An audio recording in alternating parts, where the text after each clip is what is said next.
Osman. Mighty Should be 2020 eutandini. So me say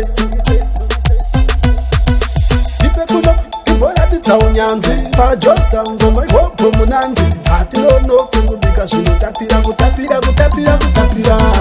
Simba mukakarangu haripere Ndaraba kuzoka shure kungeperi Ndakatunga mira hogo kumberi mberi ndiri kuvava pakujika kungeperi Simba mukakarangu haripere Ndaraba kuzoka shure kungeperi Ndakatunga mira hogo kumberi mberi ndiri kuvava pakujika kungeperi Kurumidza ndipe ridhimu ndimbo wachambisa unge zvemufirimu wachachamba semasasi kamutova ratidza nengoma ndisi tamtam somise ndichazobudira kuuk ngoma ndichirova eminitazodei imba rangu riri mubvudzi kunge samusoni ndokusaka nchishandirawo namba 1 simba mukaka rangu haripere ndaramba kudzoka shure kunge peri ndakatungamira hogo kumberi mberi ndiri kuvava pakudyika kunge peri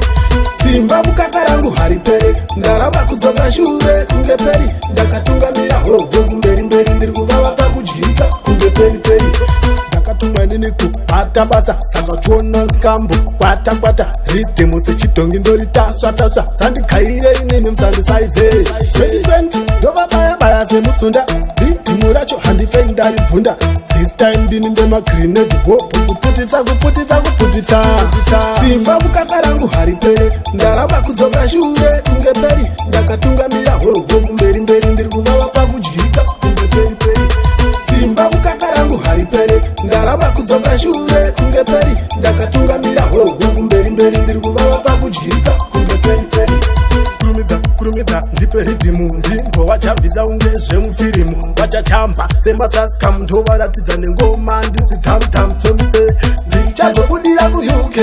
ngoma ndichirova eminitazodei imba rangu riri mubvudzi kunge samusoni ndokusaka nchishandirawo namba 1 simba mukaka rangu haripere ndaramba kudzoka shure kunge peri ndakatungamira hogo kumberi mberi ndiri kuvava pakudyika kunge peri